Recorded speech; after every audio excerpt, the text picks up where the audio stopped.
तोरण सिंह उर्फ टीटू महज 1.5 साल की उम्र में अच्छे से बोलने लगता है। जहां हर माँ बाप अपने बच्चे की तोतली आवाज सुन खुश हुआ करते, वहीं तोरण सिंह उर्फ टीटू के माँ बाप अपने ही बेटे की आवाज सुन उलझन में होने लगे। उनको परेशानी होने लगी, क्योंकि जहां 1.5 साल के बच्चे तोतली भाषा में मम्मी पापा दादी दादा बोलते हैं, वहीं ये टीटू कहता कि जाकर मेरे माँ बाप से कह दो कि मेरी पत्नी और मेरे बच्चों का ख्याल रखें। और दरअसल जो टीटू के माता पिता थे वो बेहद ही गरीब परिवार से थे।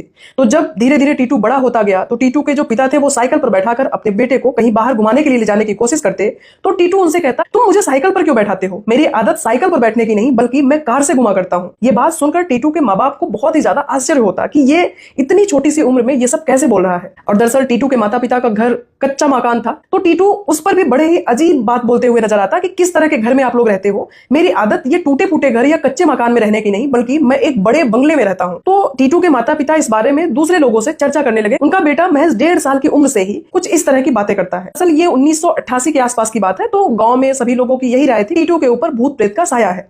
पिताजी को भी लगा, तो वो भी कहीं झाड़ फूक करवाने के लिए टीटू को लेकर जाया करते। लेकिन जैसे जैसे टीटू बड़ा हो रहा था वो अपनी ही जिद पर अड़ा रहता कि मैं यहाँ नहीं रहूंगा, मेरे असली माँ बाप के पास मुझे ले चलो, मेरी पत्नी मेरे बच्चों के पास मुझे ले चलो। फिर एक दिन टीटू के माँ बाप टीटू से बैठकर पूछते हैं कि बताओ तुम्हारे माता पिता कौन है, तुम्हारी पत्नी कौन है, तुम्हारा बंगला कहाँ पर है। जिस पर टीटू कहता है मेरा बंगला आगरा सदर बाजार में है और वहीं पर मेरी एक रेडियो की शॉप भी है, मेरी पत्नी उमा है और मेरे 2 बेटे सोमू और रोमू है। और टीटू दरअसल जहां पर उस वक्त था, उस समय वो आगरा सदर बाजार से लगभग 17 किलोमीटर दूर बाढ़ गांव में रह रहा था। और जब तोरण सिंह उर्फ टीटू के माँ बाप उसे टीटू कहकर बुलाते, तोरण सिंह कहकर बुलाते, तो उसे बहुत ही ज्यादा गुस्सा लगती। वो कहता मेरा नाम सुरेश है, तुम मुझे टीटू क्यों कहते हो, मुझे तोरण क्यों कहते हो, मुझे सुरेश कहकर बुलाया करो। तो फिर एक दिन ऊब कर टीटू के माता पिता अपने बड़े बेटे अशोक को आगरा सदर बाजार में भेजते हैं और कहते हैं कि जाकर वहां पता करो कि जो टीटू अपने माँ बाप का नाम बता रहा है, अपनी पत्नी का नाम बता रहा है और जो उस आगरा सदर बाजार में वो सुरेश रेडियो की शॉप बता रहा है वहां पर है, या फिर मेरे बेटे को कोई इस तरह से भड़का रहा है जिस वजह से वो ये सब बातें बोल रहा है। तो जो टीटू का बड़ा भाई अशोक था वो अपने दोस्तों के साथ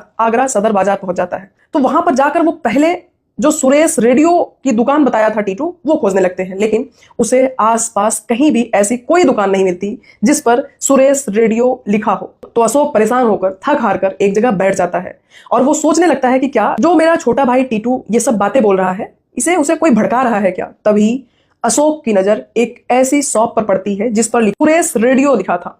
अशोक तुरंत अपने दोस्तों के साथ उठता है और उस दुकान में जाता है। उस दुकान के अंदर एक महिला थी। तो अशोक जो था वो पूछता है कि क्या ये दुकान सुरेश की है, जिस पर वो महिला बोलती है हाँ ये दुकान सुरेश की है। तो वो कहते हैं कि कहाँ है सुरेश जी, मुझे उनसे मिलना है। तो दुकान पर खड़ी वो महिला कहती है सुरेश की मृत्यु 4 अगस्त 1983 को ही हो चुकी है। सुरेश की पत्नी मैं हूं और मेरे 2 बच्चे हैं। ये बात सुनकर अशोक पूरी तरीके से हिल जाता है।